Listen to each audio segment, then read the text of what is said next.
All right. I mean, magic's about to happen when you clapping them cheeks. Or whatever. Already can't feel my knees. Maybe I'll sit like this. And I'll just cover my crotch with a pillow. I'll just sit in this provocative little pose with my socks. I know you're turned on. Those socks are cute. I know. I love them. They look really cute in these light. And that light, too. They do. Super flashy. Light them on fire. Okay. What's up? Hey, everybody. Hey, everybody. Welcome, welcome, welcome, welcome. Welcome back. Hey, friends. We are two peas in a crime pod. This is my daughter, Courtney. And this is my mom, Kelly. Once again, we messed up another episode. Sorry about that. So episode 4 had all of the, the promises of a good episode. And we checked it halfway through. I was like, okay, still recording audio, both tracks. I checked the phone. I was like, still recording visual. We're doing so fucking good. We've nailed this. Nope. It cut out. The phone cut off because it overheated. So the recording stopped. So we're going to try to fix that problem. And eventually one of these days we're going to get a good take with a good audio. Maybe the real twist, maybe our thing actually is that every episode something's going to go wrong. Maybe at the beginning of comment the beginning of every episode what you think is going to go wrong. If you're right, we'll send you a little gift. Yeah. All right. So this is episode 5. Episode 5. We're on 5. This is week 2, episode 5. I'm so excited. Cinco. And Espanol. We're glad you came by, and we hope that you will like, subscribe, get notifications, and smash that subscribe button. Ha. No, but seriously, tell your friends, tell your moms. Tell me what's going on with your shirt. Oh, I got Rob Zombie on today. Rob Zombie. Yeah. For when you... I love your t-shirts. When you want to dig through the ditches and burn through the witches. Is that what? And slay them. I don't know anything about Rob Zombie. My kids probably know more about Rob Zombie than you do. I wouldn't disagree with that. No, there was Rob Zombie. There's White Zombie. When I was little, this would have been after you and Dad got divorced. So I was probably like 9. And I would take my boombox and I would take an extension cord from the garage and I would run it outside because I lived outside. As you all know, all I did was play outside when I was little, but I had to have my tunes. And I would go outside with the CDs that I had readily available, which was Dad's White Zombie CD. And I would play, what's the name of that song? It starts out with the lady moaning. It's like sex moaning. Oh my gosh. Like full ball. If I'd have heard that, I never would have let you listen to it. Oh no, you would have been absolutely disturbed and you would have been so mad at Dad. And I knew that like at 9. I was like, Mom wouldn't like this. Mom must never know. Yeah, why can't I think of the name? Because my brain doesn't fucking work. It'll fire later, but... Down, da down, da down. That sounded like, Annie, are you okay? No. I'm not doing it justice then. Anyways, yeah, I've been a fan since as long as I can remember. All right. Very nice. And one time I bought me and my now ex-husband and our 2 best friends tickets to go see Rob Zombie live with Marilyn Manson. And then I had forgot that months earlier when Taylor Swift's tickets went on sale that I had waited in the fucking queue and immediately snatched up 2 tickets for me and my friend. And then as the concerts were approaching, I noticed, I was like, oh, I'm double booked. And I have to choose between Taylor Swift Reputation Tour or Rob Zombie. And I chose Taylor Swift Reputation Tour. And no regrets. No regrets on that. But turns out my brother and sister-in-law went and they just like fucking Snapchatted the whole concert to me anyway. So best of both worlds. But what a conundrum to find yourself in. Yeah. My concert going girl. Something only I would find myself in. Oh, Mama. How are you? I'm wonderful. You doing good? I am. You excited? I am. What do you have in store for us today? It's deep. Deep one. Yeah. You want to hear about it? Runs deep. We'll see if you know about it. So deep. Put her ass to sleep. What's that from? Is that a song? It's Ice Cube. Really? Today was a good day. Yes, it is. The only thing I know is when he does that one thing, um, the beginning of a song, and he's like insane and Insane. No, that's not them. That's no, I can't think of it now. Oh, I think I know what you're talking about. Of course, because I have brain fog. You don't But know today was a good day? he's like, no, I don't.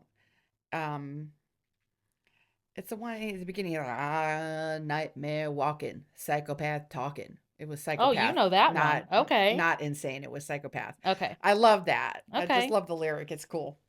No, he says, my dick runs deep, so deep, so deep, put her ass to sleep. Something like that. You don't know that Okay. song? No. The Goodyear blimp, and it read Ice Cube's a pimp. I used to have a shirt that had a Goodyear blimp on it, and like across it, it said Ice Cube's a pimp. Nice. Because I have all the best t-shirts. My girl, you like all music. I do. From Rob Zombie to I Ice get that Cube from to you. Taylor Swift. I get that from you. You venture out. You do all kinds of stuff too. I do. I've branched further than you, but it started with you. All right. What is our Dick Deep story today? Well, this one's really sad. Oh, great. Have you heard of the murder of Robin Bishop? I don't think so. Okay. We were just talking about bishops in our last story, though. We were. But that's a title, not a name. That's the Illuminati conspiracy. Yeah, that was Amish bishops and deacons and whatnot. No, this is Miss Robin Bishop. Robin Bishop. I don't think I know that name. All right. Well, let me tell you a little bit. I'll just give you a little snippet before we get into who Robin was. I'm about to breathe heavy on the mic like you. Okay. I don't know why. I just took a drink and couldn't breathe. All right. Who is Robin Bishop? Well, first of all, on a remote stretch of Interstate 40 near Barstow, California, this is the desert. Okay. So very remote, very remote, desolate, empty. Okay. Got it.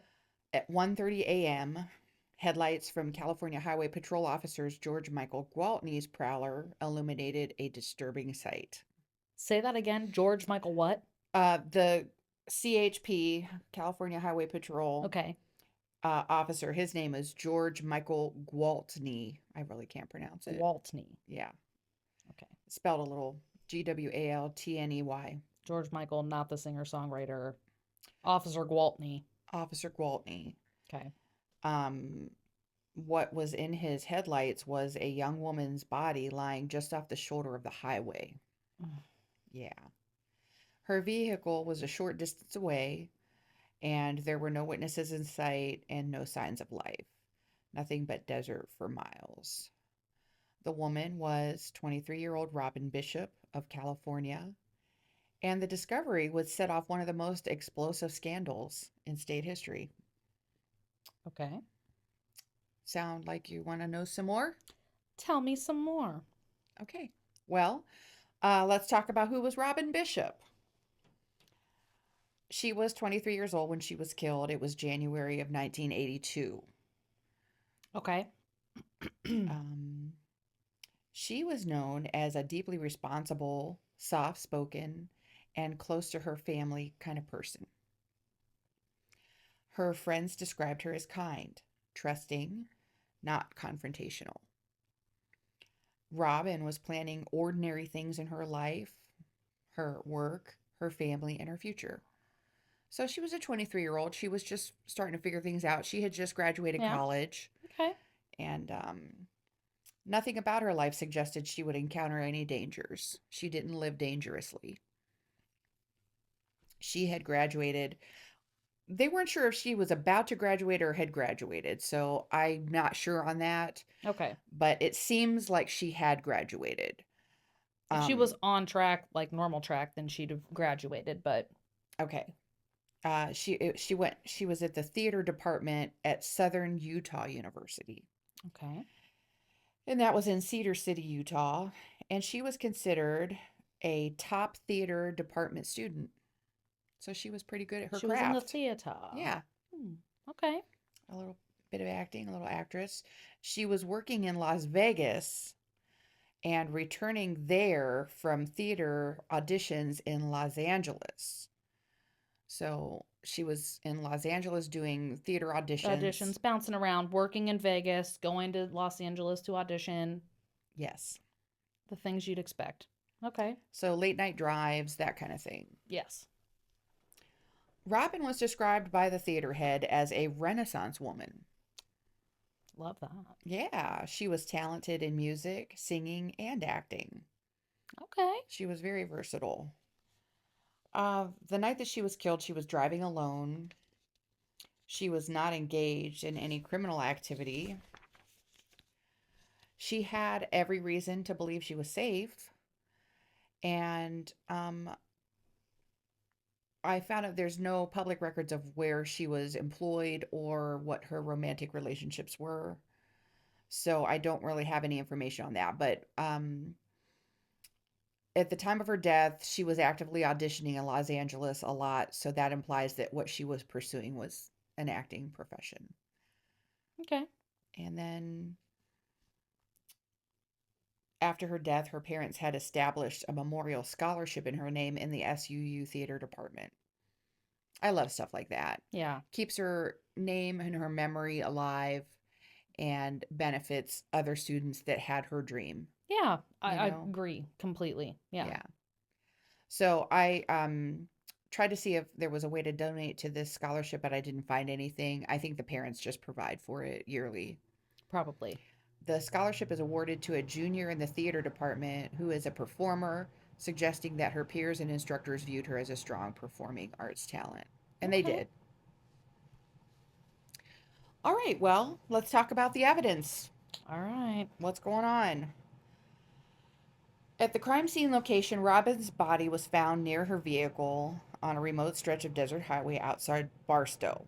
There were no witnesses. Didn't I already say this?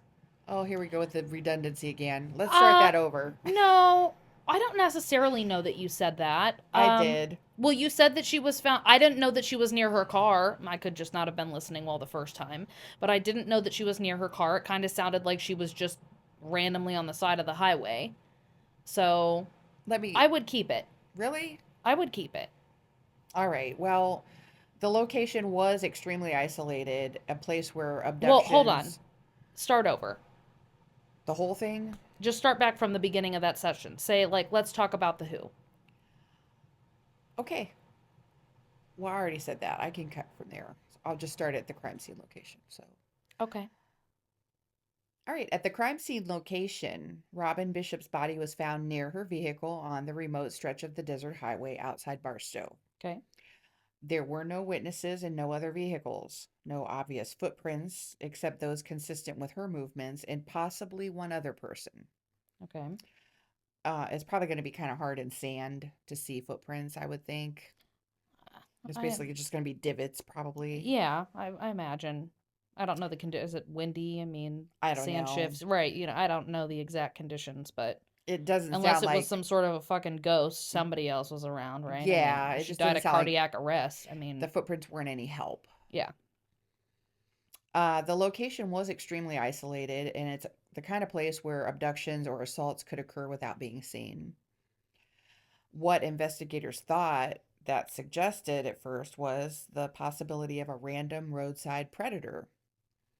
So they're thinking transient attacker, a truck driver, Opportunist. or exactly an opportunist type offender. Possibility of someone who knew the area extremely well, because the dump site was so remote. The earlier theories included some local or someone accustomed to the desert highways. Yeah, just out, you know, waiting, knowing that cars pass so randomly, and yeah, I can see that. All right. Let's talk about the condition of her body. She had been handcuffed based on the marks on her wrists. So the handcuffs were no longer on her, but she did have She had marks. ligature marks. Okay. She'd been SA'd and she was shot. So she didn't have any defensive wounds, and that would indicate that it was not a prolonged struggle. Okay. So, handcuffed, essayed, Mm-hmm. shot, like after everything. Yes. Did it specify like she was alive for the attack and stuff and then shot out? Okay. Yes. But no defensive wounds. And they thought the use of the handcuffs strongly suggested a law enforcement officer or someone impersonating an officer or Or somebody smart that knows you can't fucking easily fight back if you're yes, bound. I someone mean, with access to police style restraints. yeah. Um, at this point, the investigators quietly began considering the California Highway Patrol, the sheriff's deputies, the private security personnel, or someone else with professional access to restraints and a handgun, So which this is was smart. 82, so they're like, "Oh, you have handcuffs. We're looking at cops." Like Yeah, nobody else could get a hold of handcuffs. right. Okay. I mean, honestly, I'm happy that they were willing to look at their own. That's nice to hear that they Yeah, weren't like, I'm "Oh, sure it they couldn't didn't. possibly be a cop." No one likes to, in the police force, They likes to don't. hear You don't like that to point one of fingers their own within. is Yeah. gone rogue. So at least they were And willing to say like, "Hey, yeah, anybody can be a criminal." I think they did some good investigative Okay. work. They looked at a lot of different angles. Possibilities. They really did. The crime scene organization findings, um, it displayed signs of what the FBI profilers call an organized offender. So that would go back to that um, Mind Hunter that we Yeah, had he watched. brought stuff with him ahead of time to incapacitate. He did something that obviously was so blitzed or so calculated that she didn't fight back. There was no defensive wounds on her to, that would make it seem like he didn't know what he was doing or she had time to try to, crack him one and run off or so Yeah. yeah. Okay. Well, the body was left in a way that looked rushed but not frenzied. And it looked like the assault took place elsewhere, which they thought probably in a vehicle. Okay. So elsewhere, not like miles away, but not in the sand. Right. Right, because you wanted to get sand in Yeah, their that's bits. I mm, can't think of a worse thing. yeah, yeah. Ow. Yeah. Well, her clothing was disturbed in a manner consistent with an SA inside a confined space like a vehicle. Okay. So they must have been partially on, like not So completely. organized in a way that this person knew a car passes once every 45 minutes, but on this rare occasion, a car passed at the 25-minute mark, and he didn't have time to expose of the body, Oh, maybe as precisely as he wanted, like rushed but not frenzied. boy, you are right on it. Does that make sense? She's got some kind of psychic connection. I Here's can't what watch you any should know. movies with her without Don't her. piss me off. When we watch a movie, she knows everything that's going to happen after the first 10 minutes. It makes her so mad. She'll watch a movie and be like, "This one had me so stumped," and I'll be like, This is what's going "Oh, on. this is gonna happen, and it's this person," and she'll be like, "Shut the fuck up! I'm turning this off." She gets so frustrated. So yeah, you're right on track with that assessment. I think people are just grossly predictable. I don't think she's like, "You're so smart." I'm like, "No, I think people are that dumb." I think that's the difference. I just pick up on how predictable douchebags are. Yeah. I think that's what it You is. are that you're good at that. Yep. You've had a lot of There's a practice. certain predictability in it, even when it's gross. Once you get past the grossness and you're like, well, this is what a gross fuck would do, like clockwork. Continue. All right. Well, what they thought the implications were is that it was not typical of any kind of a drifter or drug related attack. They seemed like it was impulsive and emotionally driven murder. Or, I mean, that it wasn't It wasn't impulsive, an impulsive emotionally immersion, driven right? murder. Instead, they thought it suggested someone confident, someone with control over the victim, and someone possibly accustomed to detaining or commanding compliance. So again, I see that. I see that totally it's sounding like a from cop. bringing such a you're not getting out of handcuffs. It's not even like rope, which is hard enough, but bringing such a formal tool to subdue, Yes. and then doing or saying something that made her feel that fighting back was not an option. Not scratching, not nothing out of the, not biting or anything. And then getting what you want and then shooting, which is just a quick way to make sure that you're not found out. Again, not intimate, not doesn't lead to like a personal attack, or if nothing was stolen, it doesn't make it seem like drugs or like money was necessary. Yeah, no, Yeah, no, her purse was there. I can see how that's exactly where I would think too. Right. Moving on. The findings with her vehicle and items, her car was pulled over normally. It wasn't crashed or abandoned. There were no signs that she tried to flee, no forced entry, no struggle inside the car. This implied that whoever stopped her, she complied willingly. She did not appear afraid at the moment of initial contact, and there was no immediate physical struggle the moment she pulled over. And she is a white woman, Yes.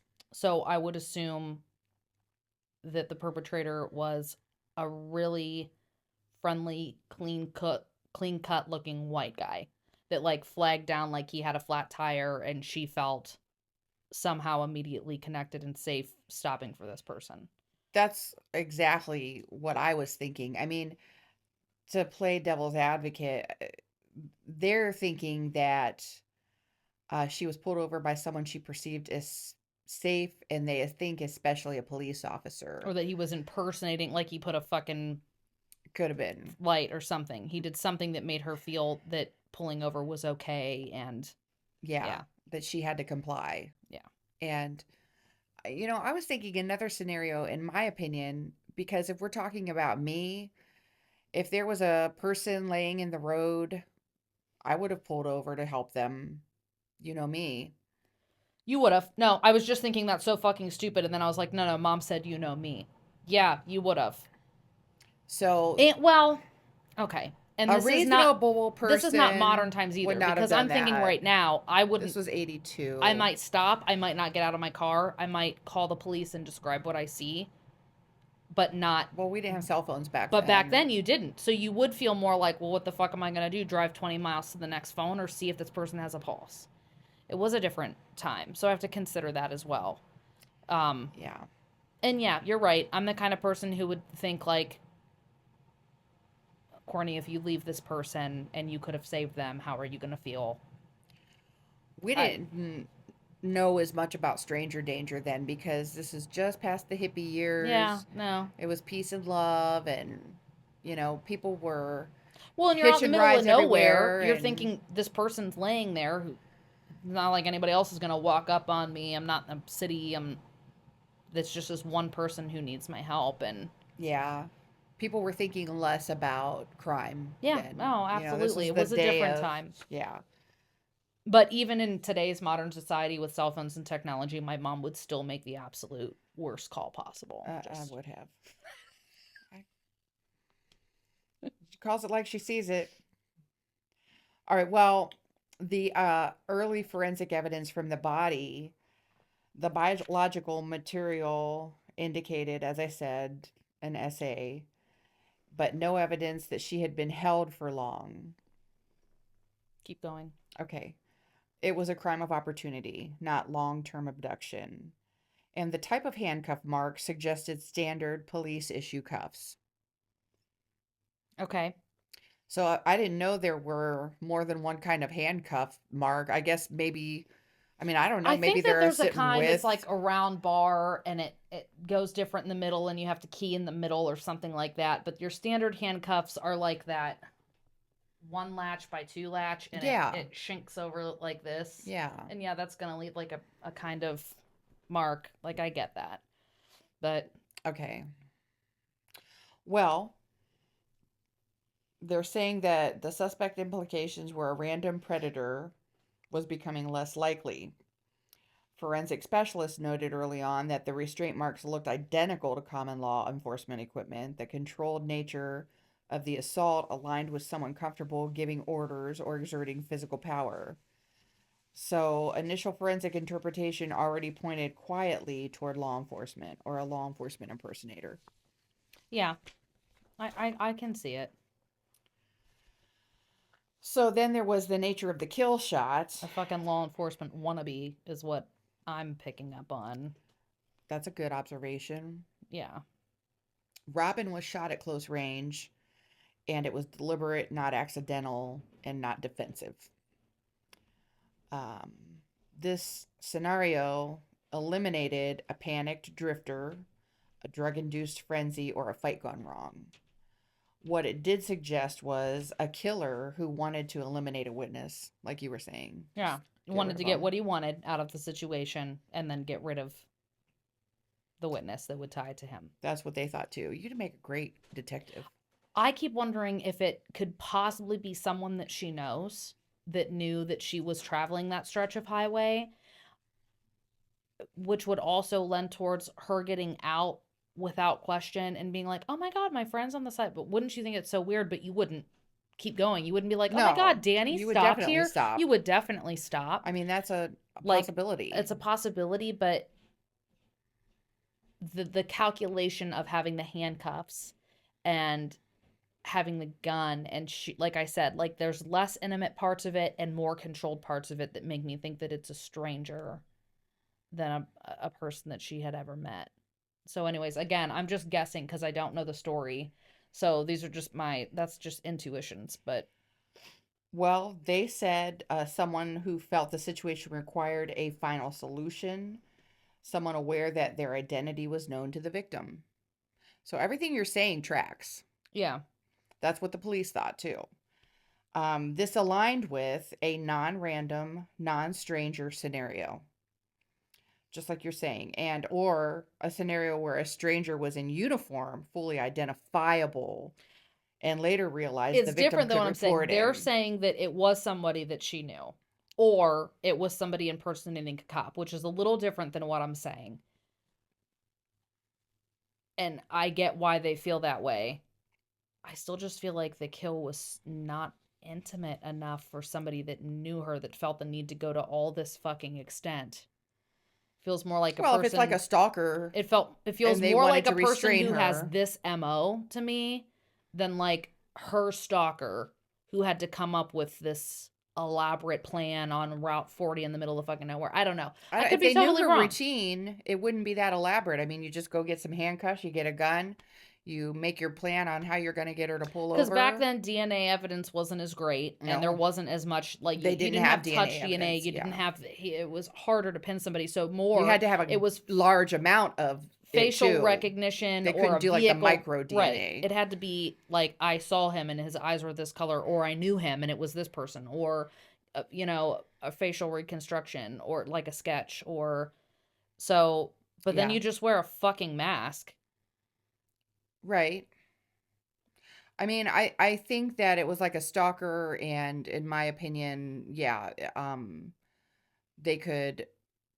So in that case, is it, I got what I wanted, and now I'm getting rid of you because I'm your stalker? Like, I don't know. All right, well, let's find out. Let's go on. Let's talk about the possible suspects who the police were considering. The unknown highway predator, stranger abductor. That was the first most logical theory before more evidence came together. And it was because it was such a remote desert highway. That's where transients are likely to be. Yeah, they didn't have, well, I don't know the year that it came out, but I'm guessing that it wasn't yet that they had systems that, we've talked about this in another episode. They didn't have systems that connected MOs from state to state yet. You had to like call. They didn't have databases to find out. Like, hey, you ever had any remote highway killings with a gun? Right. There wasn't just a gun, highway, remote, SA, car left unscathed, any likely like hits. So yeah, it was a little harder back then. Right. They said the SA and the execution style homicide sounds like predatory stranger violence, and no witnesses or vehicles were seen at the scene. So, but they they did rule that out. Yeah, Um, I do lean towards cop or cop wannabe. yeah, Somebody because that there was no studied to forced entry.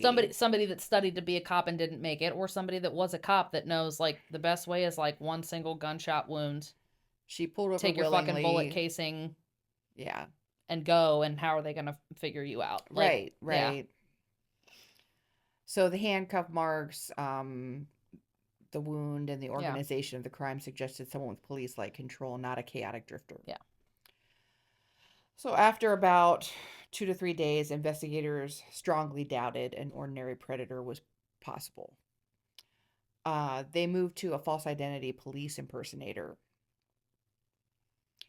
And that was because the crime scene did involve all those aspects: the traffic stop, the handcuffs, compliance from Robin. Um, some rare cases involve imposters using lights or uniforms to pull women over, and desert highways offer easy opportunities for that impersonation. Yeah. So that's what they were thinking. However, there were no reports of anybody else saying, hey, we think this fake officer has been stopping people in this area. They didn't have any reports of that. And there were no vehicles matching a police impersonator description. Right. But on that stretch of highway, if you put out the news, it's going to have to go national to get picked up by somebody that's like, oh, I happen to be on that stretch of a highway heading to this particular place when I saw lights flashing. Like, it's not that 80s were so different than present time. Things were not so instantaneous and so known and spread and viral. That's so true. Like, yeah. It just was easy to not fucking know something happened. Right. Right. You have to work at not knowing something happened nowadays. They thought it could have been a local man or acquaintance of Robin. So they routinely look at boyfriends, ex-boyfriends, stalkers. That's pretty much who they look at first. Who was she auditioning for? Who was she working for? Who was she dating? Yeah. Anybody who might be jealous or have a personal conflict with her. Yeah. And because she was a young woman, they ensured no other one in her personal life posed a threat. They wanted to ensure They that. wanted to, yeah. And they also looked at maybe a truck driver or a long haul motorist. Yeah. And that's there have been a couple That's things happened. like that. Yeah. Yeah. And yeah, it wouldn't, like I said, that goes back to my theory that it's someone who has done this before, who's trolling specifically. They carry they if they just park their truck it's across the it's street, a serial thing, somebody right? would They have just to pull carry their over. shit. They see, they wait, they lay in wait. They know that this is going to be an easy takedown, Yes. and then they fucking drive off across the country to their next job, and nothing's tying them to these crimes randomly across interstates. It's harder to catch a person that it's just random. But the fact that they said that there was like not footprints and not a lot of other, I assume you would notice if a fucking truck had been stopped nearby on the street or something. You know what I mean? Like, you would assume. Yeah.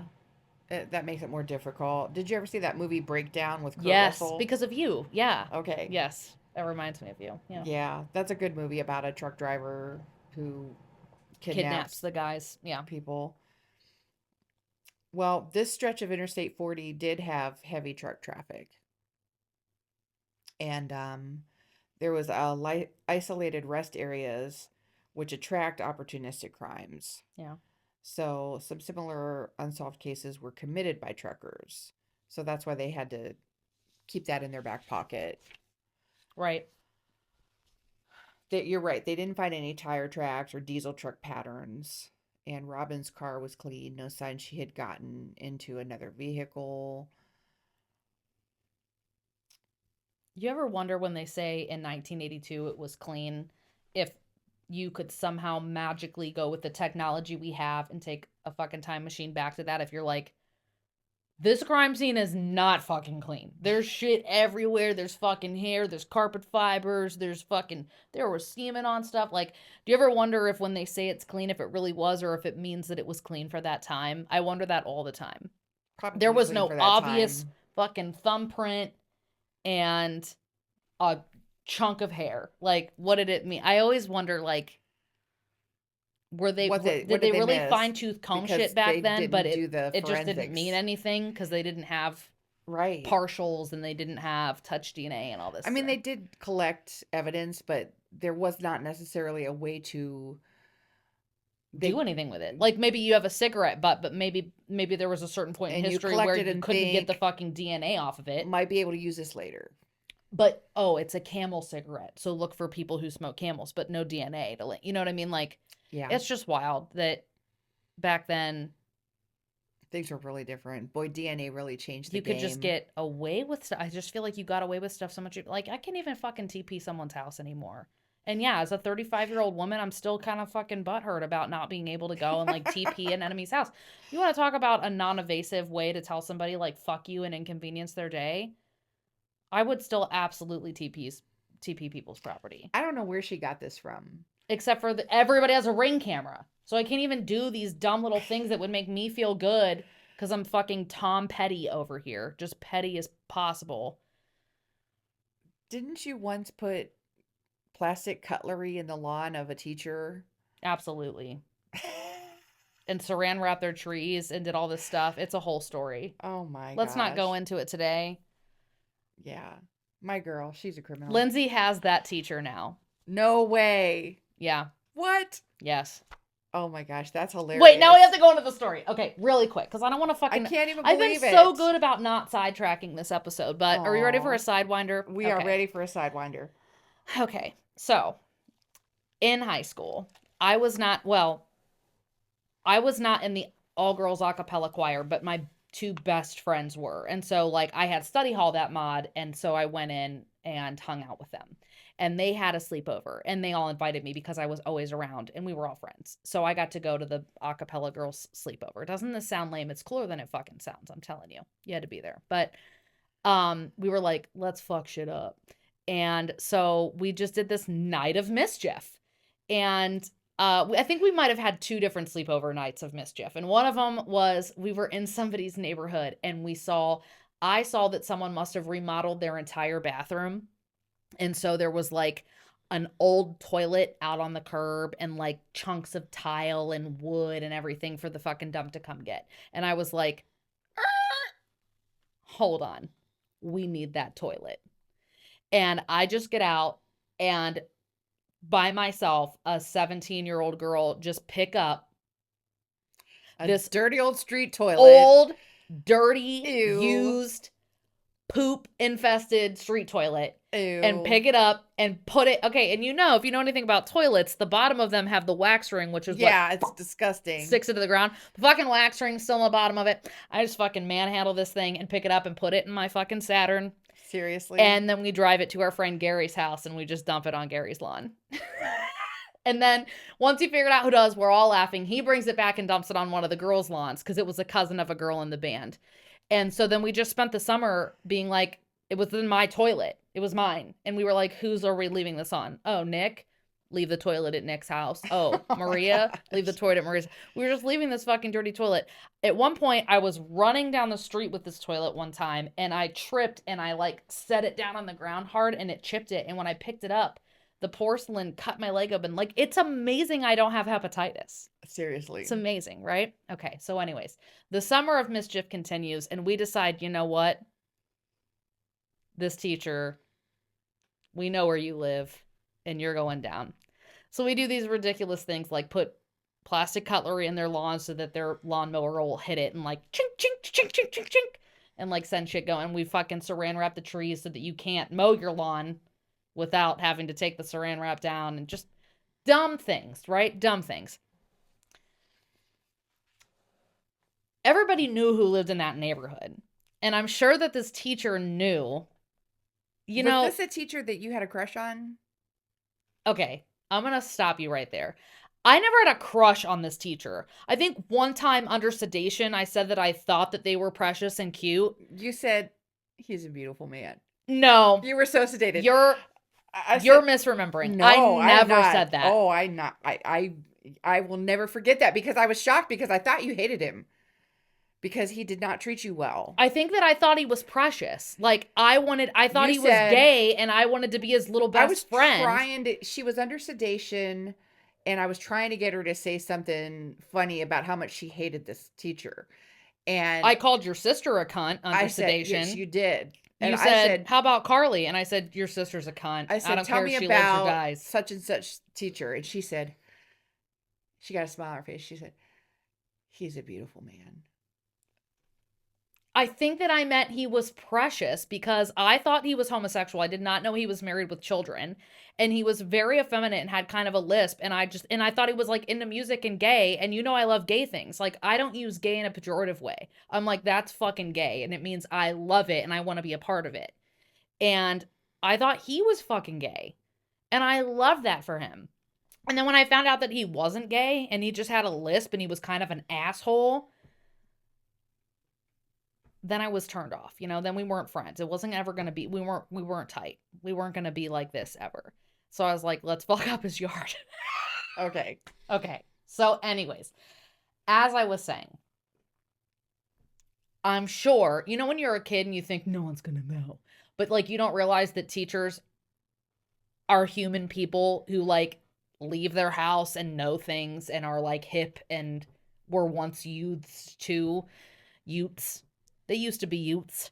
And I'm sure he fucking talked to the fucking choir director who was like, yeah, the girls had a big thing this weekend. It was definitely them. So months had gone by and he pulls me in and he's like, we're talking about something completely unrelated. And he says something and I'm like, oh yeah. And he goes, oh, that reminds me. He was like, I would have, it came up some way organically, like, oh, I would have known that if I had my laptop or something. And I was just like, oh, why don't you have your laptop? And he goes, well, it's a funny story, actually. Months back, me and my wife had been out very late at a party for a friend, and we got home in the early morning hours. And as we're pulling in our driveway, we see that our yard has been TP'd and that there's shit all over our yard. And we decide in that moment to just clean it up in the night so that in the morning when the sun comes out, none of it's there. And so because that's not the norm of pulling in the garage and then going back outside and doing that, and we were kind of disoriented, when we came back in from cleaning, we didn't think to close our garage door. So our garage door was open the rest of the night. And someone drove by and saw that and broke into our garage and broke into our car that we didn't think to lock because it was in our garage, which is normally shut, and stole my laptop out of my car. Oh, and stole shit out of my car and out of our garage and burglarized us. Oh, it's all your fault. And he just wanted me to be like, break in that moment. He just wanted me to be like, oh my God, this is all my fault. It was me. And I did that. And I'm telling you, at 17, when in past episodes, when I tell you I'm an asshole, I'm being so real. People think I'm joking. I'm not. I'm a fucking asshole. And I'm telling you dead ass at 17, this grown ass man just told me that he got all his shit stolen. And I sat across the table from him and I went, dude, that sucks to be you. Oh no. And I just stared him down. I might have even smirked. I might have went, that sucks. And he just went, yeah, it does. Not guilty if you don't admit shit. I ain't admitting to shit. And so I got up and walked out, and we just, you know, I like to think that he respected me for not breaking, but probably just fucking hated me, which seems, if the rest of my career in class with him would go towards the fact that he just fucking hated me. Yeah, pretty much. So now he's Lindsay's teacher. Oh my God. And we went to open house and he was like, oh, hey. And I was like, hey. And I don't know if that part of it clicked right away. Maybe it did, maybe it didn't. But he said something to Lindsay about me having played flute. And one of two scenarios is true. One is that he really doesn't remember and he's kind of a fucking douche like I always thought. And he really thought I played flute, which is ironic because I played the tuba Right. which is the most opposite fucking instrument than a flute. Or two, he knows damn right that I played the tuba, and he's trying to make me feel like he doesn't remember me and like put me in my place. I don't peg him for being that calculated, but he said something to Lindsay the other day. And Lindsay says that he brings me up in class, and he was like, sometimes some of your moms had me in class. And he did say that Lindsay said that he remembered that I played a lot of brass instruments, that like I switched instruments a lot and that I loved music. And so maybe we've grown past it. Maybe we're cool. Maybe we're simpatico. I don't know. But he's been very nice to my daughter. So he's not taking it out on her, thank God, because she does not deserve the wrath of the fucking bullshit that I fucking concocted. I was going to say the sins of the father are Right. visited on by the son. But he did say something sassy to her, and I said, call him out. I said, go to him and say, oh, you know my family's real musicians, and if you ever want a demonstration, because they're learning guitar. And Oh. he's teaching them guitar. And he said something snarky. And I said, call him out. Just be like, oh, if you ever want a demonstration on how to actually play that, my family's actual musicians, they could come in and give you an actual demo.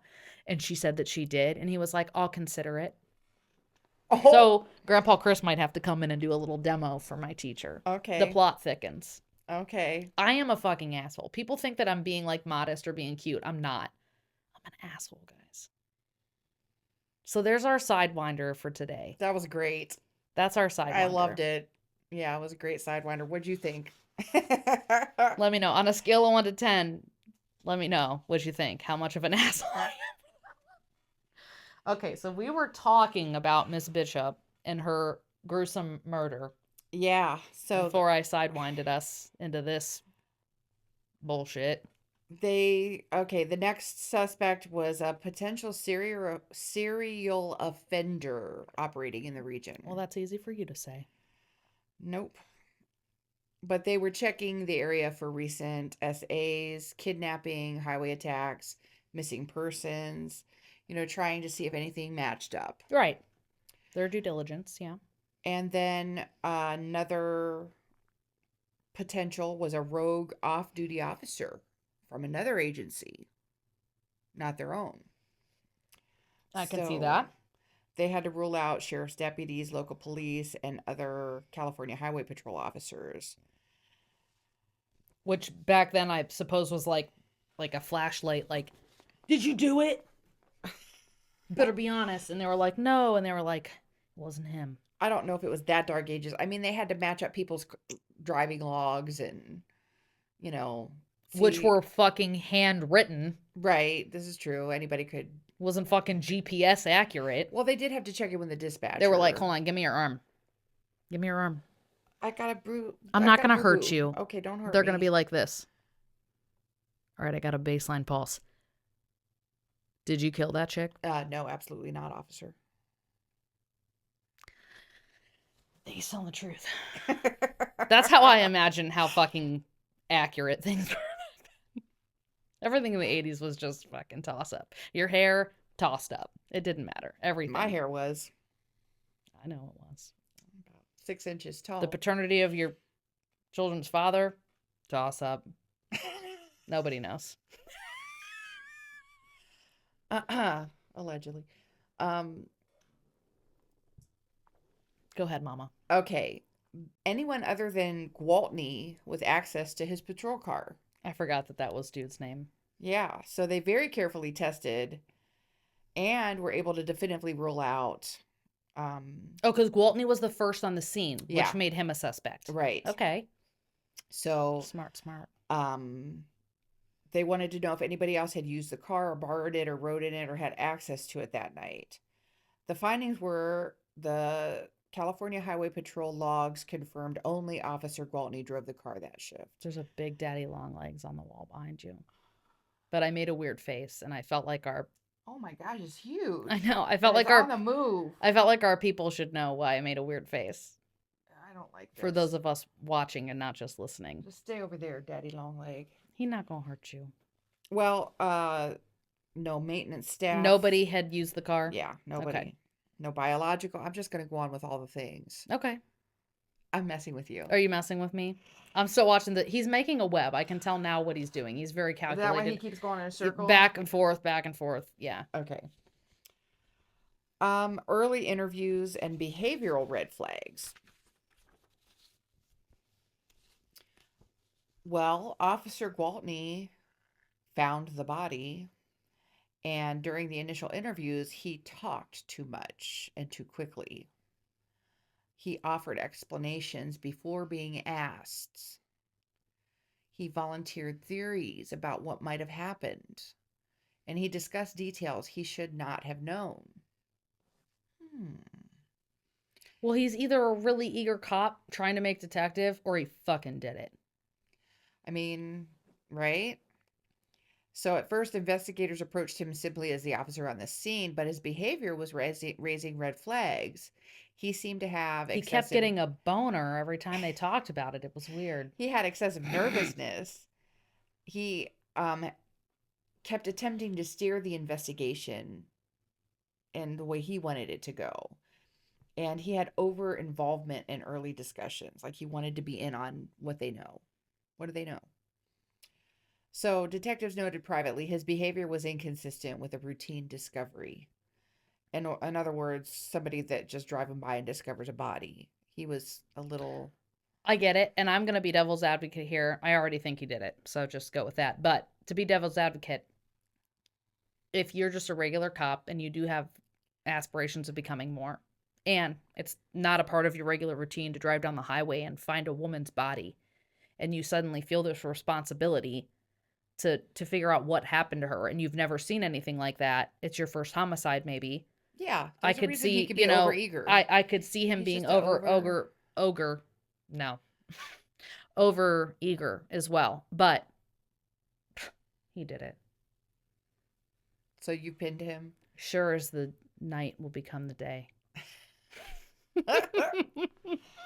Well, no, I do think that he's an easy way to close a fucking case, though. Oh, it's the guy who found her. Because who the fuck else are we going to be able to figure out? They definitely early on started looking at him very closely. It just seems like an easy out. It just seems like the best way to not have an open case when it's a highway that stretches to another highway, and whoever did it could be in fucking Maine by now. Like, I don't know. I'm not sold on it. Keep going. All right, well, let's talk about him. Let's see. We'll find out a little bit more about him, and maybe that will help Maybe us then decide. I'll feel... Because we don't really have anybody else. I mean, anybody else that it was, we don't know anything about him. There are no other physical people. Well, he's the only one that we can do any kind of a fucking background check on now. So let's do the background check. You keep telling me details. I'm going to make sure that the phone's recording. I'm doing that for you, and I'm doing it for me. Because I can't calm down if I think that it stopped. Start telling me details. Tell me more about George Michael, not the singer-songwriter. Gwaltney. Okay, he was a California highway patrol officer stationed in Barstow. His reputation, colleagues said he appeared... I don't think it is. Are you kidding me? I'm not kidding you. What is it doing? It's on your... It was off. Is it hot? No. It's not hot. But it's not... It's on your home screen. Then it's not recording. That's why I thought it would be on the record screen if it was... Let me just... It's not. Just take it out of there. Let me see how much we got. It's not. What in the actual... Why won't your fucking phone do its fucking job, Kelly? Let me see what's going on. Hold on. I know how to work a phone. Give it to me. It's my phone. Is it because I have it on Do Not Disturb? No. It did 22 minutes. Let me see. I'm telling you. What the actual... I'm so glad we're catching the audio on this. Oh, thank God you got that new iPhone. There's a certain predictability in it, even when it's gross. Once you get past the grossness and you're like, well, this is what a gross fuck would do. All right. Why is my phone effing up? Hey, y'all. It's your girl, Courtney. This is why I'm an Android user. Oh, my God. I'm going to take it off of Do Not Disturb. What would that have to do with I don't know, but the first time we recorded it was on personal, not Do Not Disturb, so we'll see. What is this, a fucking science experiment? I'm about to start fucking filming it on selfie mode so that I don't even care fucking... That's what we need to do, and it'll just because look I weird. can tell if it's fucking recording or not. Yeah. That's fine with me. I don't want to. Well, at this point, we've already told we can't go back. At least we can cut out the visual until we regain the visual, and you could do a picture moment and then go back into us. Right, right. Give me your phone. Are we gonna have it towards us so we can see it? I'm not trusting anymore. Okay. I have no trust. Congratulations, phone. You broke me. I'll tell you, my phone would never dog us like this, Mom. It would never do us this dirty.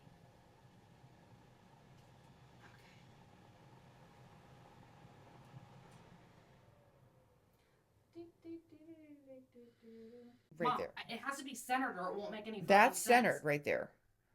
It's not. I'm all the way over here, and it's gonna have that much room. No. I'm telling you, both of our chairs. Why wouldn't both the corners of both of our chairs be in the Because my shot? chair, because I'm in the back more. It'll be centered. Trust me. Okay, let's do another clap. Your phone is making me want to self-harm. I'm just gonna throw that out there. Because I can't say slew or slide. And I'm thinking about We thought we were going to be able to get taking through another something sharp episode, and running we thought it- we had it figured out, but the phone shut off again. running it down my arm. We Because your phone, what is with your phone? Why does it hate us? And why does it hate our dreams and our aspirations? don't. I know. This phone. I just got this phone. You just got this phone. What was the point? You know what you should have got? Android. Also, I feel like it's crooked. Is it crooked? I just feel like it's like, meh, meh. No, Like I don't think like so. a little bit like a dog's dick, like meh, crooked. No, it looks good to me. I'm not getting up. I just wanted to know if you thought it was crooked. I don't think so. It is what it is. Okay, anyways. Gee. Where were we? Officer George Michael Why Gwaltney. can't we have nice things? Why are we so unprofessional? Tell me more about Gwaltney. I'm going to get up. Okay. You keep talking. His colleagues said he appeared professional, though later accounts suggested arrogance and a tendency to push boundaries. Okay. Which Which also just describes a person who wants to be a good cop. Like, that's what I'm saying. The things that make really, like, great cops also make really terrible people. Like, isn't that funny? yeah, and The crossover there. right. So let's see. The CHP uniform carried enormous authority in isolated regions. Patrol officers in the desert often operated with little direct supervision. Okay. Well, that makes sense. Who the fuck's out there supervising all of Route 40 or whatever you said it was? Yeah, right. Well, Gwaltney had the tools to stop vehicles at will. He Yeah. had handcuffs, patrol vehicle, a weapon, and unquestioned authority. So maybe Robin Bishop became trapped in a situation where refusal wasn't an option. Yeah. I mean, it's not crazy to think. After he discovered the body, he was over-explaining, nervous talking, giving details unprompted. These behaviors align with cognitive overload from guilt. I don't know why, but I'm laughing. But I'm just thinking, like, what does giving details unprompted mean? Like, they show up and, like, he's like, yeah, we got a Vic over here. Her panties are purple. Like, just saying, like, weird shit. Like, what does unprompted details mean? Because everything is necessary, and as a cop, you need to give as many details. So what does it mean when they say that the things that he were saying felt weird? Like, yeah, it looked like she hadn't trimmed her fingernails in a while, and she was really into thongs. Or, like, what does he say? Like, what does he question. what does he say that makes it I feel wish I knew. unnatural instead of just being like, wow, he was really detail oriented? You know what I mean? Yes. Because otherwise, isn't that what makes a great cop? Is like, wow, It he is. volunteered. He readily knew all of these things to tell us, to help us catch a perpetrator. And instead it was like, why would you say that? Yeah, So you what did weirdo. he say that... Hold Are they on, just- your phone's doing it. Hold on. What's it say? What's it say? I don't know, bitch. Well, look at it. iPhone storage full. I told you that it stopped because your storage was full. Manage. I told you your storage was full. That's the only thing that'll auto force. All right, give it to me. Yeah.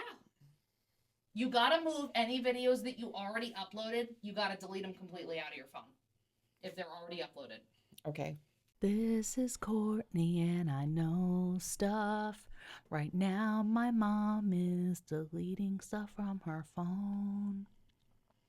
She doesn't know how phones work.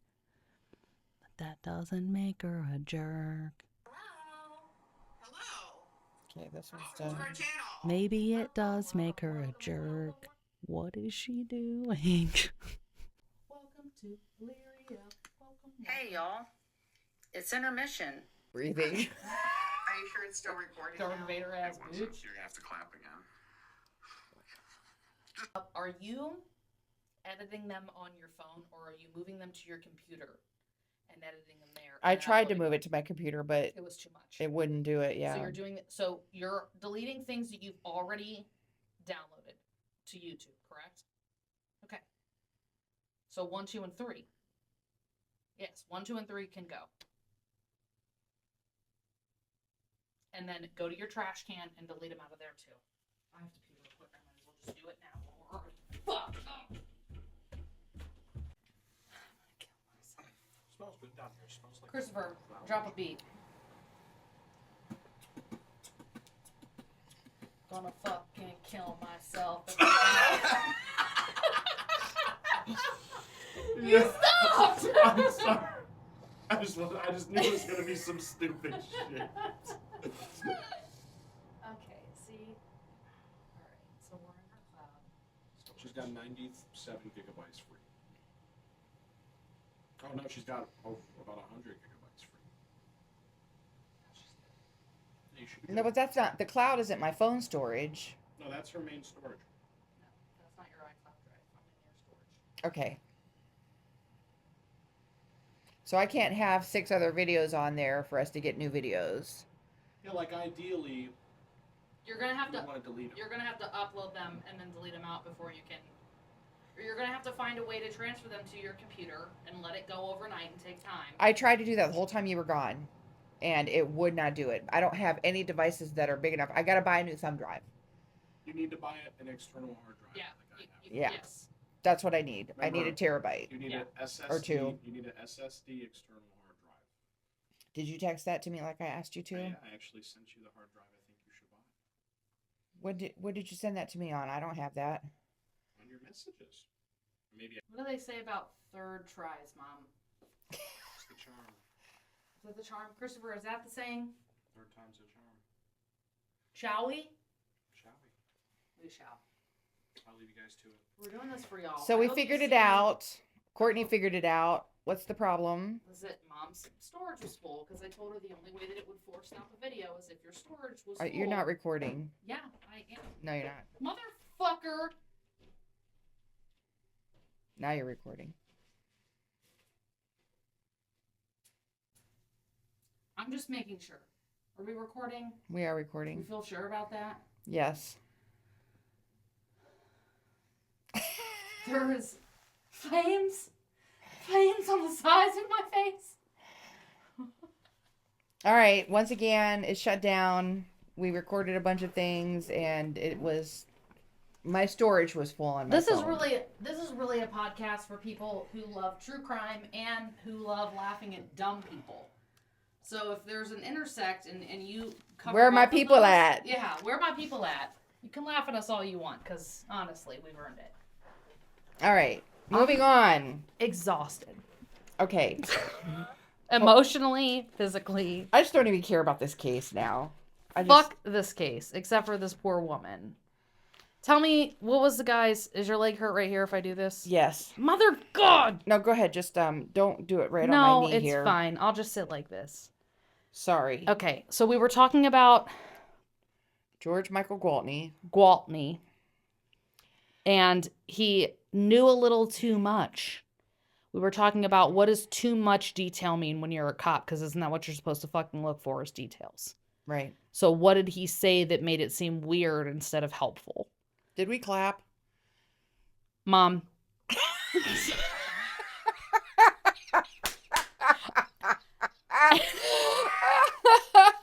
I'm gonna punch you, and that'll be where you start the eye from.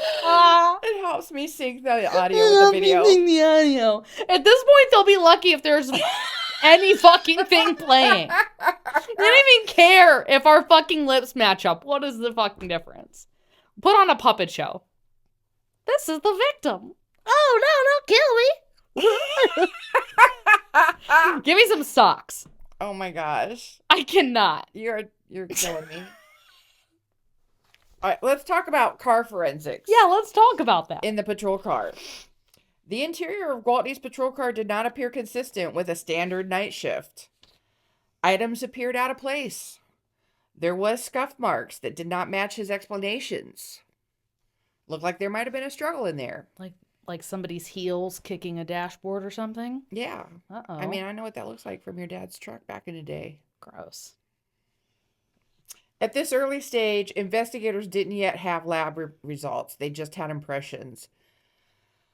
But the impression suggested a struggle or unexpected movement had occurred inside the vehicle, and it introduced the possibility that the victim had been inside this car at some point. Okay. Okay. All right, night of the crime. This is what went down. Facts. Shortly after 1 a.m., January 12th, 82. Okay. Gwaltney initiated what he described as a routine traffic stop on Robin Bishop's car. We didn't know this before. We Now all of a didn't. sudden he did a traffic stop while she was still alive? Yes. Fuck you. He did it. Fuck him.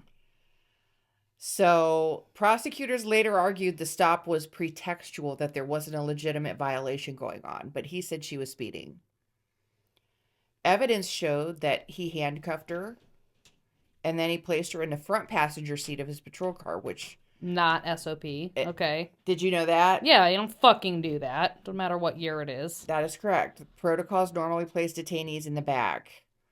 The location was significant. Yeah. Within the patrol vehicle, investigators determined that Robin Placed Bishop... her up front and I told her to put her feet firmly on the dashboard. What? That Robin Bishop was essayed. Forensic evidence inside the vehicle pointed directly to Gwaltney. Investigators concluded the assault occurred while she was restrained and completely under his control. After the assault, they believe Robin was removed from the vehicle, shot at close range, and left on the side of the highway. What an absolute piece of shit. Then, Gwaltney reported discovering the body later during his patrol shifts. It was a classic effort to insert himself into the investigation while attempting to steer it. However, his story began to unravel quickly because his timeline didn't match the radio logs. Forensic evidence contradicted his statements. His demeanor raised suspicions. Everything about this guy is suspicious. All right. It smells like backed up sewage down here. Yes, that happens sometimes. Great. The sump is right over there, so that's why I have that banana flavored candle today. Oh, right. Um, It smells like banana flavored turd logs. okay. We're gonna do some forensic evaluation of Gwaltney's personality. Okay. I love that. Okay. His dominant traits: authority, misuse, and power orientation. He derives gratification from controlling others. He likely viewed the CHP uniform as an extension of personal power rather than a civic duty. Yeah, So- he used his shield to gain access. Yeah. Abuse of power, 110%. Yeah. Fucko. His patrol assignment, isolated desert highways, gave him unchecked dominance. And I almost wonder if he requested that or I if would he was guarantee put on it. Guarantee it. Yeah. He has very narcissistic features, an inflated sense of superiority in his role. He believed he would not be suspected due to his position, and he displayed entitlement. This can't happen to me. I'm the officer here. At this point, I just got to tell you about, did you ever hear when you were one Did I ever tell you about when I worked at BP gas station and what happened there? I feel like I do know this story. So it was midnight shift. She didn't tell it to me when I was 1. It was years later. But I worked at the BP gas station I feel like you did. midnights. It was more recently, though. Like in the last, 7 years that you told me this story. Are you But sure? yes. Yeah. So there was a guy outside. He would come. We kept the doors locked, and you had to use a window. Yes. This is back in 91. So, this guy, one day I was just sitting looking out towards the street, and there was a window behind me, and I see in the window in front of me his reflection. So I turn around and there's a guy, and he's just, Shaking and baking. yeah, that's a good way to put it. Waxing and milking. Just right there. And he's got this dead look in his eyes. Just, he doesn't look like there's anything in there. He's just a dead look, and he's doing that. All that's in there is gobbledygook. So I'm like, what do I do? Is this a 911 emergency? He's outside. He can't get in. So I call 911, and then Ma'am, I is hang this a up. police emergency? I hang up, and I'm like, I don't think it's an emergency for 911. I think I should call the police, but he's not going to hurt me. So I'm looking up the phone number to the police station instead of 911. Oh, my mama. Overthinking. So as I'm looking up the number, the BP phone rings, and I pick it up, and they're like, yeah, this is 911. Did you just call? I did, but I'm having did, an but I wasn't- internal. I'm having an internal debate about if jerking off counts as a emergency or not. This is exactly what I said. No, I was like, I don't know. I didn't think maybe this was an emergency. And they said, well, what's happening? And I said, there's a man standing outside my window, and he's masturbating. And they said, it's an emergency. We'll have somebody there immediately. Stay on the line. Yeah, normal So- people don't fucking do that. So the guy finished, and Good for him. then he just walked away. He wasn't even in a hurry. And then He just sauntered off. the police showed up, and I let the police officer in, and he asked me what's going on. I said he walked that way. He goes and looks. It's just one police officer, and he goes and looks, and there's nobody. Have I told you this story? You did, but I can't remember all the parts, but I know that you told me about the story. And I think we were talking about it because I think I told you about a time where I was getting gas and a guy was pissing on the building while I was getting gas. Just regular Akron activity. And you were like, oh, that reminds me of this story. Oh, And you told me about this. Okay. Yeah, just my regular occurrence of things that I saw while I worked in Akron every day. Nice. And my mom was like, oh, it reminds me of... Okay. Well, this officer doesn't see. I could say his name, but I don't know if I get in trouble for that. So I won't say his name. Well, it's been 20 years. I'm It's sure been he's going to 30. come after you. It's been 30 years, but Wait, how old still. am I? It's been 34 years, actually. Yeah. So, anyways, Put him on blast, Mom. we don't find the guy. So this officer, he stays and he's talking to me while he's like, I'll just stay. Are you feeling okay? And I was like, I guess so. I mean, the door's locked. The guy walked away. I was like, the scariest part about it was his eyes. It wasn't what he was doing. It was the look in his eyes was dead. Just a dead, expressionless face, just standing there staring at me. It was scary. My mom was like, no, dude, I've seen plenty of dicks. It's fine. But I've never seen a look so fucking vacant before. That was eerie. So, Again, your boundaries are just different than most people's. you're not wrong. So, good God. Did they catch this guy? Well, here's what happens. This police officer's like, all right, I'm going to come back tomorrow night. Or no, he didn't say that. He was like, all right, I'm going to go. Well, the next night that I worked, the guy came back. So this time I called It's 911 a serial baiter. and I said, listen, this is Kelly at BP gas station and this masturbator's here again. I called last night. They said, we'll send somebody right out. By the time the cop got there, he was gone again. It was the same cop. And I was like, I swear I'm not lying about You're this. like, okay, and I just wanted to let you know, he doesn't have stamina, so can you fucking get here, please? I know, right? So he can't find him. And I'm thinking he must live around the corner. How could he disappear? I mean, he just walked away. But anyways, This cop's like, all right, tomorrow night I'm gonna park across the street and we're gonna catch this guy. So the My guy mom was didn't. involved in a sting operation, I y'all. was. It was a sting. I didn't even think of it that way. But so the cops across the street the whole night. The guy never shows up, Isn't that always how it goes? and I'm like, because the guy's not stupid. I think he lives in the corner apartment building right there Then he beside was the like, BP, oh, look at the cop car. and sees the cop car, so he knows what's going on. That's my theory. So now the cop's like, all right, tonight, this is the next night. He's like, here's what's going to happen. I'm going to get dropped off inside the building. I'm going to hide in the back the whole night in the office. When he comes, you tell me. I'm going to go out and get him. I love the due diligence, though, because he could have just been like, okay, bitch, I'm done. Well, Unless you can show me the pile that he left behind, I don't believe you. he ends up not being that great because he doesn't spend any time in the office. He stands on the other side of the counter the whole night talking to me. And this is what he's talking to me about. It's always been my fantasy to have somebody in the cop car. And by have somebody, you know what I mean. And I'm just 19 and not even 19. I was 18. Plot twist. The cop was the masturbator the whole time. He fucking circled around the block and put his uniform back on and was like, oh, I don't see him anywhere. And I had told the cop I was married and that I had a daughter and who was 1. And he says, and ideally it would be with somebody who was married because then they would never tell.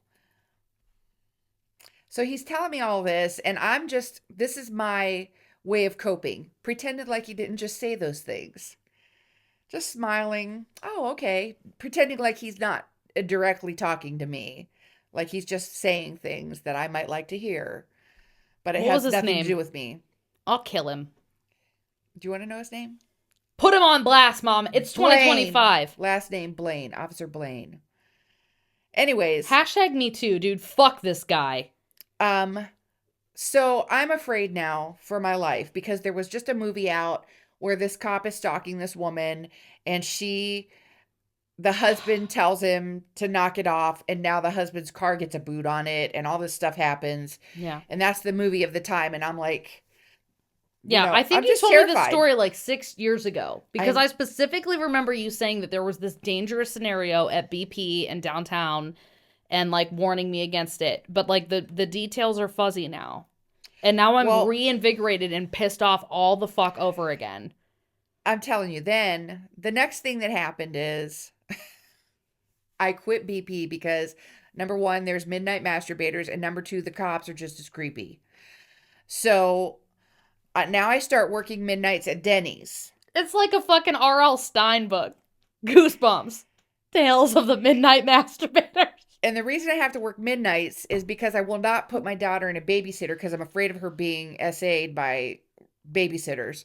So I have to work midnight shift because my husband works days and then I sleep when he's home, and then that's how we do it. So My mama.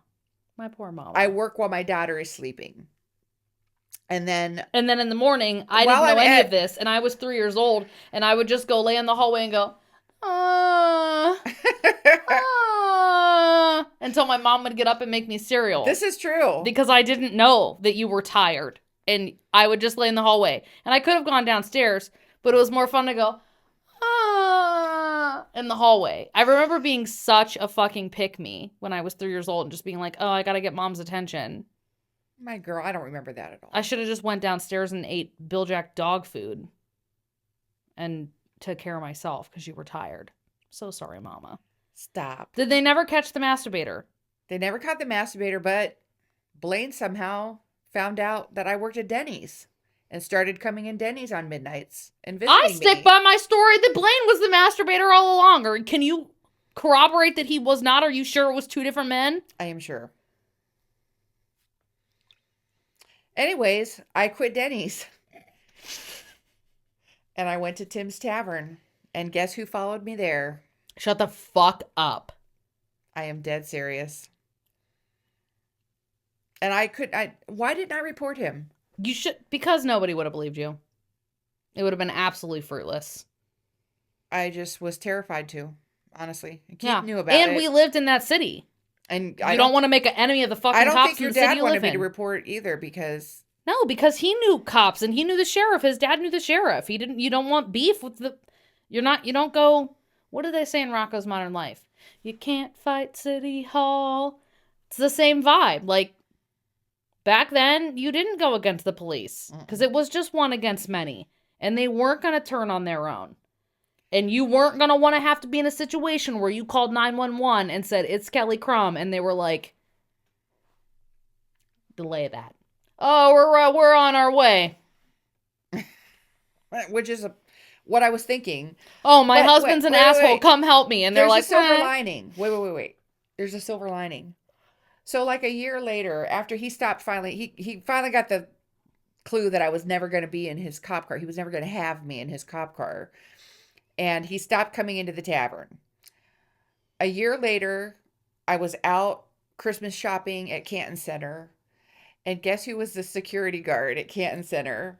He lost his job and was a security guard. I was a security guard. Oh, So yeah, that was funny. Merry Christmas to all. That was funny. Fuck that guy. Yeah, What a dickhole. pretty much. I'm so sorry, Mom. Back to our case. That was your sidewinder.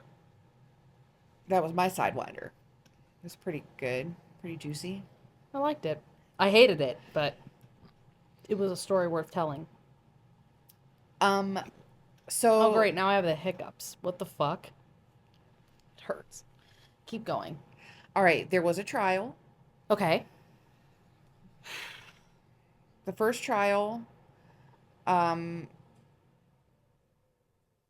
was in San Bernardino County, and the charge was murder of Robin Bishop, and the theory was Gwaltney pulled Bishop over under false pretenses, handcuffed her, essayed her, and shot her, attempted to cover it up by discovering her later.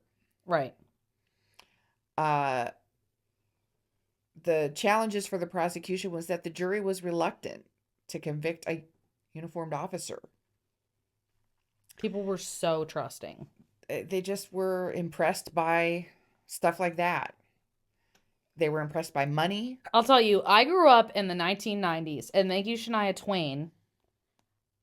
Don't shit impress me.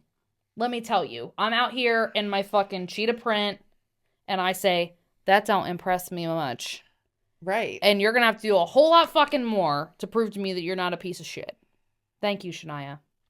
Well, several jurors struggled with the idea that a sworn officer could commit such a brutal crime while on duty. I mean, he's sworn to protect and serve. Here we are in 2025, and I wouldn't put it past a single motherfucker on this planet to do something gross. You're Isn't that so sad? jaded. You're so jaded. I am, but am I jaded or am I statistically proven to be accurate? You're I mean, accurate. Jesus Christ. No, we have a lot of good police officers, but We do. I'm not dogging on police. I'm dogging on the humans in general. we have some pretty bad ones. Well, the defense's strategy was emphasizing a lack of eyewitnesses, claiming forensic evidence was circumstantial, and suggesting that someone else abducted and killed Robin. So, Someone else had the motive, means, and opportunity. Right. the 1982 standards was that some jurors were not persuaded by forensic evidence because DNA technology did not yet exist. I can't understand all that science mumbo jumbo. The result was the jury deadlocked 8-4, majority in favor of guilt, but it wasn't unanimous and the judge declared a mistrial.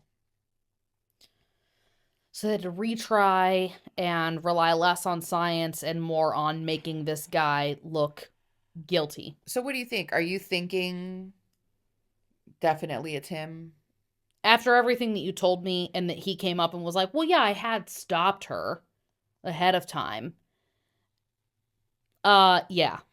Okay. There's just no, there's no coincidence, and there just isn't. Well, that's what the prosecutor thought, and they refiled this case. They said, we are going to do this. You know how they say you're either the most unlucky man on earth or that, like, no, you fucking did it. The case was presented more aggressively this time, and expanded its forensic testimony. The prosecutor stressed biological evidence found in Gwaltney's patrol car, that there were inconsistencies in his timeline, and that there was evidence that Bishop was likely killed in or near his patrol car. Yeah. The defense's strategy shifted to, they leaned even more heavily on reasonable doubt, the argument that investigators were biased once they suspected an officer, and claims that the crime scene was not properly preserved. The jury deadlocked again, this time 7-5. So the defense did an even better job, or the prosecution did a worse job, or both. Yeah. They Like just I said, I don't think that you should have went more with science. I don't think that was selling them. I think that you should have got that. I want to know if they were able to get Gwaltney on the stand or not. Was he called as a witness? I don't know. I would want to know if they were able to call him as a witness. My theory is get him on the stand and get a I good would think that prosecutor because talking nothing with came up him. about that he didn't. That's where I think you would get him. That's where I think he would hang himself. Probably is why tripping him up. probably why he didn't. The defense isn't going to call him. Right. For sure. But that's where I think I don't think it's going to be the science at this day and age. I think you would have to get him on the stage talking and have the people get a feel for him being a fucking weirdo. Well, they said there just was not enough direct physical evidence linking him to the shooting. The forensic analysis was still interpretation heavy. The state failed to eliminate alternative suspects, even though the defense offered no viable one. So the result was the hung jury, another mistrial was declared. At this point, the state believed they could not secure a unanimous verdict. It's a lot of money to continue to put on those trials.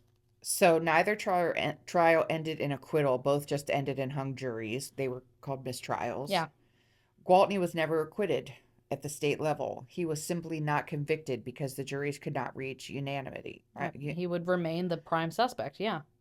This opened the door for federal prosecution under civil rights law. So we're talking about civil rights. Boy, that FBI gets in there and... Yeah, they find a way. They do. All right, so this is what we got. A transition to a federal case. Because the U.S. Department of Justice pursued charges under, it's called deprivation of rights under color of law. Have you ever heard of that? I don't know that I've heard of that particularly. Is it that if you're being pulled over, you assume that you're in the company of someone who's not going to fucking violate you and Yeah. trample on your rights? It's a and hold violation you of civil illegally rights and yes, yeah. committed by an officer in uniform. Yeah. So it's not just a murder. That's why the state had Yeah. jurisdiction, but the FBI has jurisdiction Because you've been given a level of power that holds a certain amount of responsibility, and you can't use that responsibility to manipulate and harm people. Exactly. You're going against your own oath. That's because, number one, he used his badge, he used his authority, he used his patrol car, he used a state-issued weapon to violate Bishop's civil rights. Yeah. And it ended in murder. The federal charges included kidnapping, SA, murder, and civil rights violations. The federal trial was in 1984, so this is 2 years after the actual murder. Okay.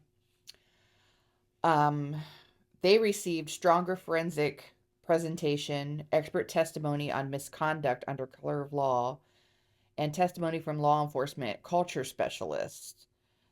And the prosecution was able to paint a picture of a rogue officer, a deliberate act, and a violent abuse of power. Okay, this is the part that the state cases didn't have, that the FBI looked into and found out. Okay. This is where things got very damning. At the federal trial, a gun shop owner named Addington testified that the day after Robin Bishop's killing, Gwaltney came into his shop. Gwaltney asked about getting a replacement barrel for a Smith & Wesson Model 19 revolver. Addington admitted he kept quiet about this during the 2 state trials and only told authorities during the later federal investigation. So he was afraid Yeah. because we're dealing with cops here. Yeah. Yeah. And someone who's willing to shoot someone.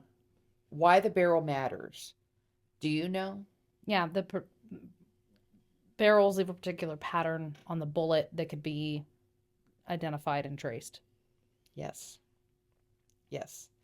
So they leave particular grooves on the bullet that can be identified. yeah, they're called something special, lands and grooves or something like that. Yeah. In firearms forensics, the inside of the barrel leave microscopic striations on a bullet. They often match a bullet to a specific barrel. Yeah. It's like a fingerprint. Yeah. And the fact that Gwaltney was so concerned with replacing a barrel right after the homicide looked exactly like an attempt to break weird ballistics that might link his gun and the bullet recovered from Otherwise, that would Robin. be the last thing. Like I said, if you were just a diligent officer who was so upset about finding this woman and wanting to be helpful, the fuck does changing out the barrel of your gun have to do with that? That would be the last thing on your mind. Yeah. Well, he knew the barrel would leave identifiable markings, and he therefore sought a new barrel, and later he also dismantled his gun. So the dismantled revolver. Investigators found a dismantled .357 revolver frame. The frame was registered to him, to George Michael Gwaltney. Critical parts, especially the barrel, had been removed, consistent with someone trying to destroy or hide ballistics. So there was ammunition that was used in the murder.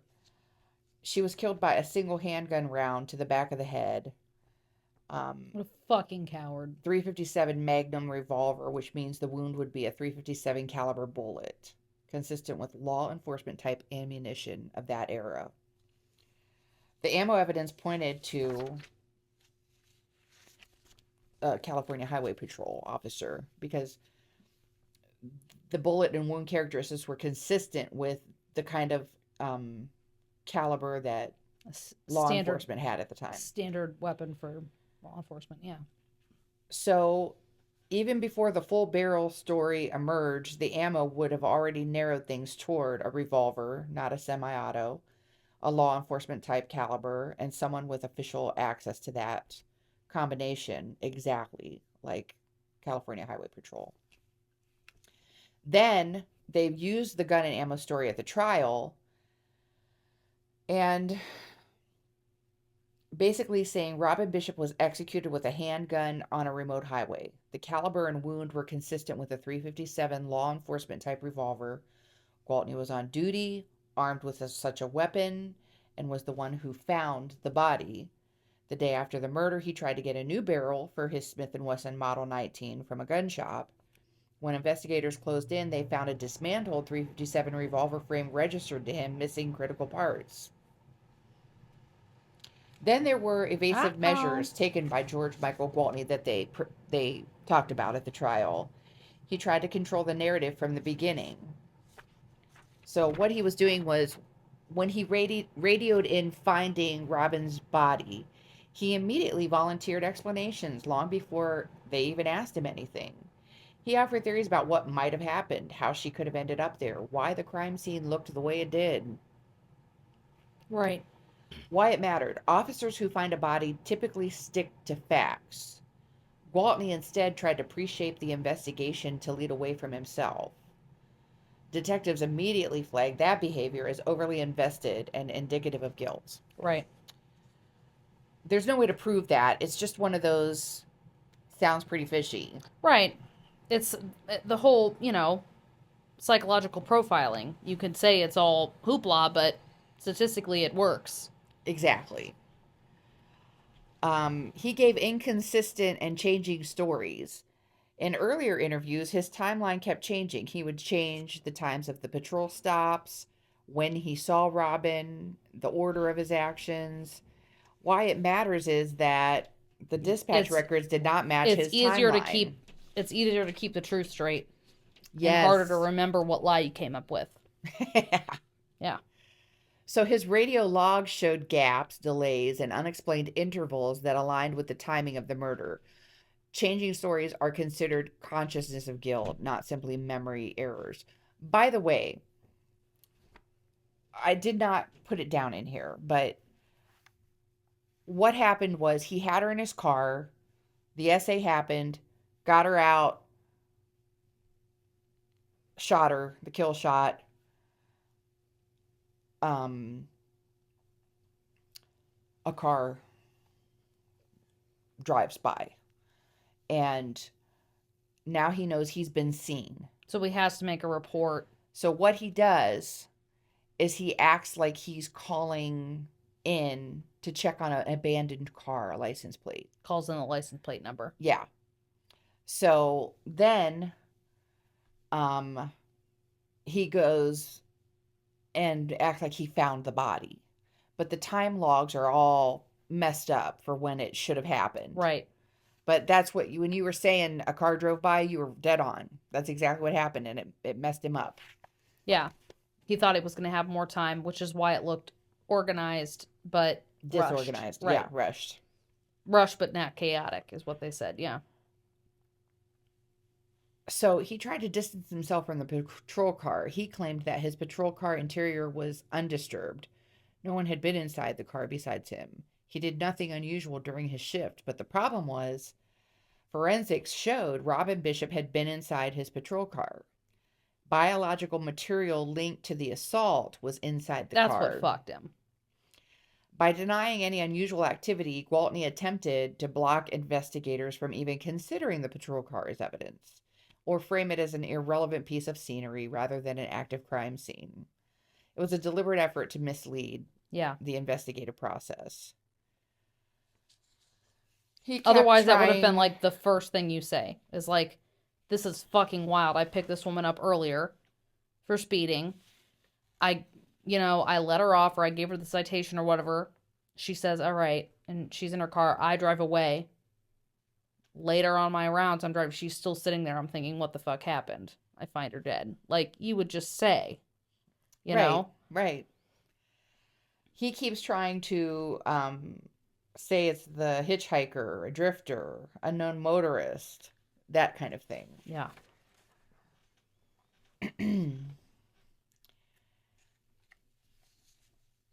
He over-explained his movement logs. Instead of simply giving his shift timeline, he added irrelevant details.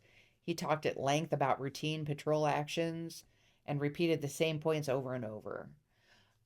Over-explaining why that's suspicious is over-explaining is known as a red flag in forensic interviewing. So the FBI could see right through all of that. Right. And innocent people give short, direct answers. Guilty individuals try to pad the story to look busy, consistent, or normal. Yeah. He attempted to create an alibi through radio silence.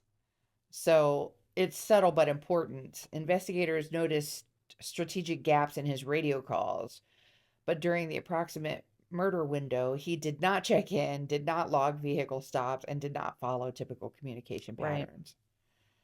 Right.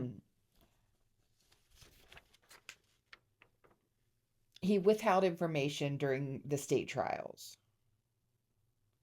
So during the first two trials, investigators discovered that Gwaltney had not disclosed the key details of his whereabouts or the gun possession.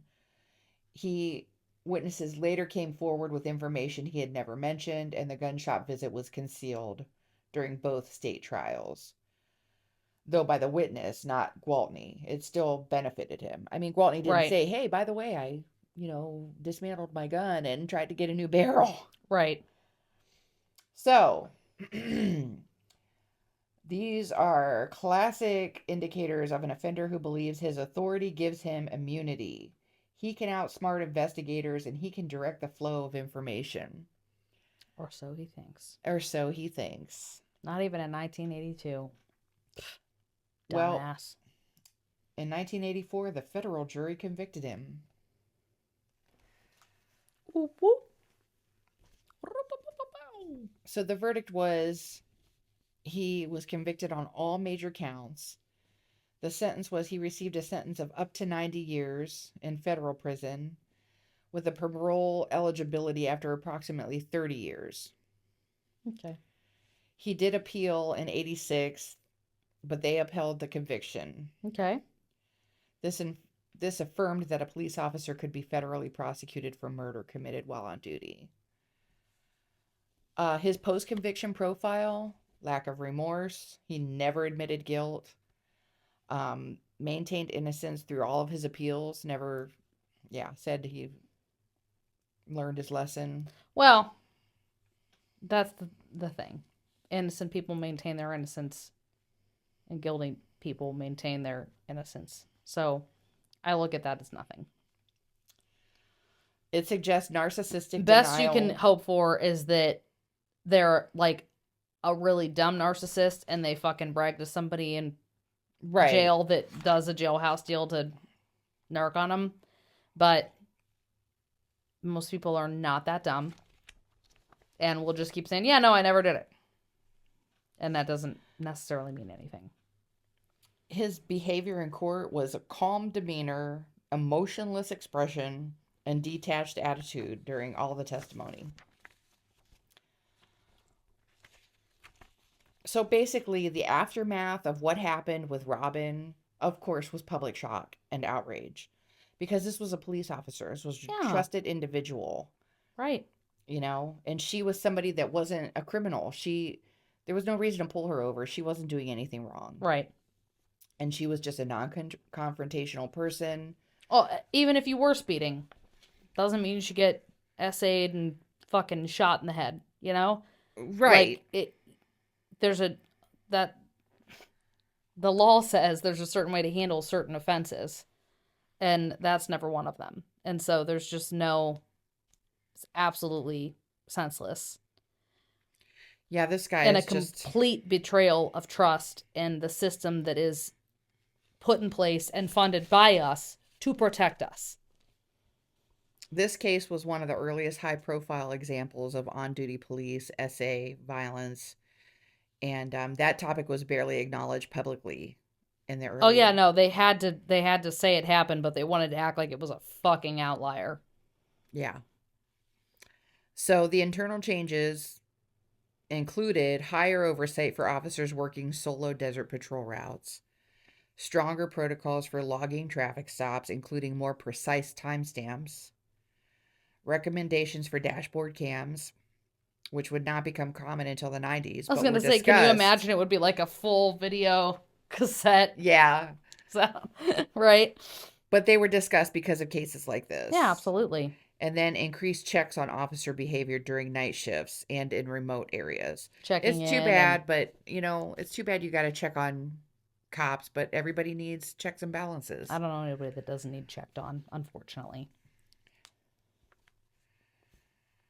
So there were definitely women, especially those who traveled alone, were terrified by these implications. And many began asking, how do you know if a police officer is safe? Yeah.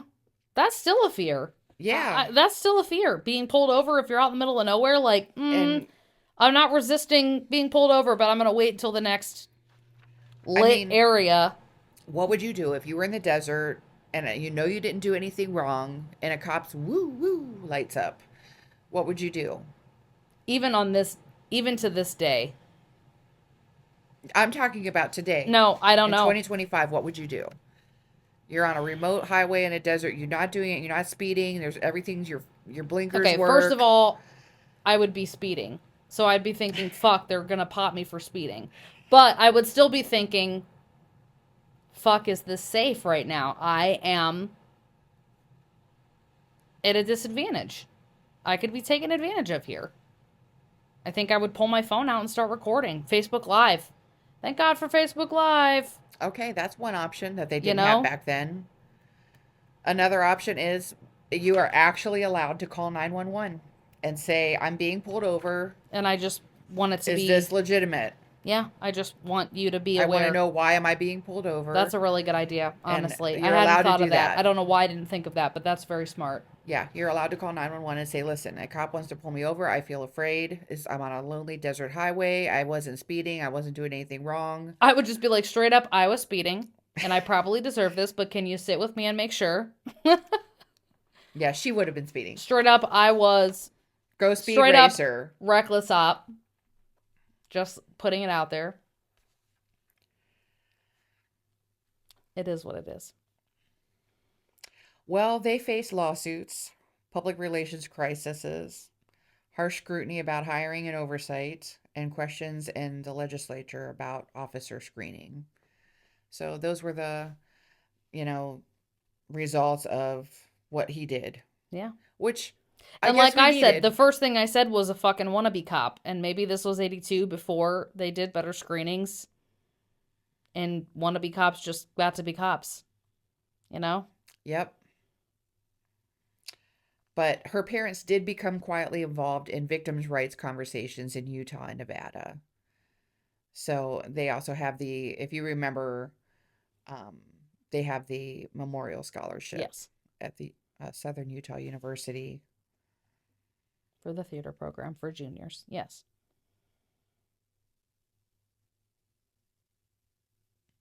Wild. Well, what a story. And what a time it was for us to tell such a story.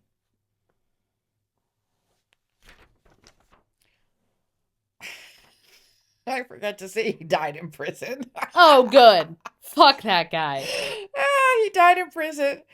97. He was age 56. He had a heart attack. He served 13 years of his sentence. Good. Never admitted guilt. Never showed remorse. He filed all of his appeals and they were all denied.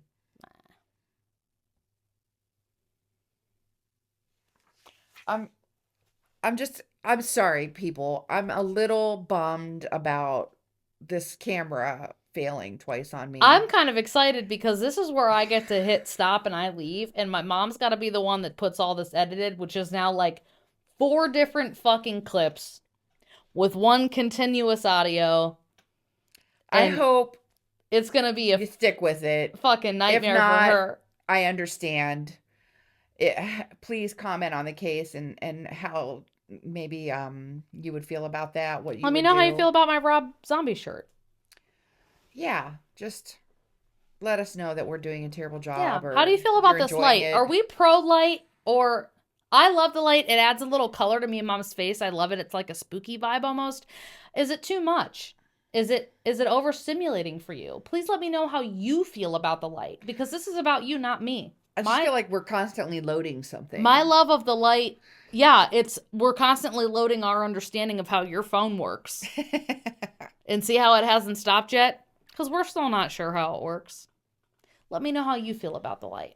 Hopefully, Let us know. we'll have our everything Like together. and subscribe or don't like, but still subscribe. Please Just do. subscribe. You can give us a down. Subscribe and tell everybody this sucks. Watch this and I hate it. Watch it and maybe you'll hate it. You know what? Just whatever. No. At this point, we understand. Just we're gonna try to do better next time. So, and I've got a great case coming in 2 days. So Yeah, she's been trying to tell me all about it, and I keep telling her, ah, la la la la la. You can't tell me. I don't want to know until we're here in the crime case place. hopefully we'll have all the bugs worked out. Yes, and my mom will understand how her phone works. Yes. So thanks, and we'll catch you next time. Thanks, guys. See you next time. Bye.